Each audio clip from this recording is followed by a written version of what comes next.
સાંસદ દેવુસિંહ ચૌહાણના નિવેદનથી બ્રાહ્મણ સમાજમાં રોષ ફેલાયો છે. તેમણે ગીતા, વેદો અને કર્મકાંડ અંગે ટિપ્પણી કરી હતી, જેનો વિડીયો સોશિયલ મીડિયામાં વાયરલ થયો છે.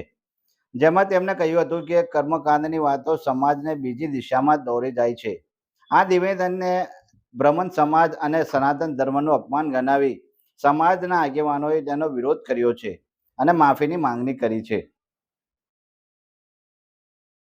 બધાને હું મારા જીવનમાં પહેલી વાર અહીં આવ્યો છું અને મેં જે અનુભૂતિ કરી છે મને શબ્દો નથી મળતા, પણ મને ખબર પડે છે કે ગીતાની વાત હોય કે વેદોની વાત હોય, જ્ઞાન, ભક્તિ, કર્મની વાતો કરીને આપણને કર્મકાંડની દિશામાં ક્યાંક ને ક્યાંક એક બીજી દિશામાં લઈ જતા હોય, ત્યારે સાચી વાત કહીને મક્કમતાથી શ્રદ્ધાની શક્તિ કેવી હોય એનું દ્રશ્ય આજે બારજા ધામમાં આપણે જોઈ શકીએ છીએ.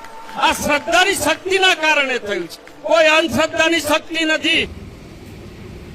કોઈ પણ સમાજ માટે કે બ્રાહ્મણ સમાજ માટે તો ખાસ આવી ટિપ્પણીઓ કરવી, પાછળથી માફી માંગી લેવી અથવા તેને વખોડી કાઢવી, આવી એક ફેશન થઈ ગઈ છે.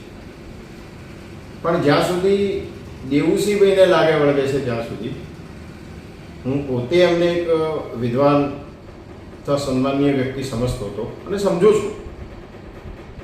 ભણેલા ગણેલા આવા માણસો એક સારા હોદ્દા પર જ્યારે આરૂઢ હોય અને કોઈ એક સમાજ માટે જ્યારે આવી ટિપ્પણી કરે છે ત્યારે વધારે દુઃખદ છે. એમને હું એવું નથી સમજતો કે આવા શબ્દો આવા કોઈ ભણેલ ગણેલ વ્યક્તિ અથવા ઉચ્ચ હોદ્દા પર વિરાજમાન હોય એવા વ્યક્તિઓ દ્વારા બોલાતા હોય ત્યારે સમજી વિચારીને જ બોલ્યા. કારણ કે જાહેર જીવનનો વ્યક્તિ આવી ભૂલ કરે કે અજાણતામાં બોલી નાખે એવું માન્યામાં ન આવે.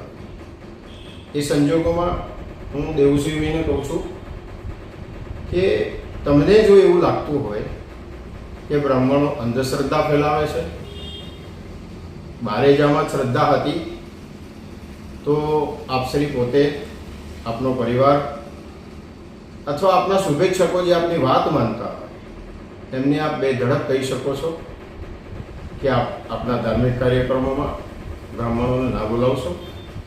બ્રાહ્મણ સમાજને એનાથી કંઈ ખરાબ નથી લાગતું, પણ આવા અપમાનજનક શબ્દો કે ખોટી દિશામાં બ્રાહ્મણો આપણને લઈ જાય છે તો એ સહેજ પણ વ્યાજબી ન ગણી શકાય અને આપના જેવા વ્યક્તિ માટે પણ નહીં છે.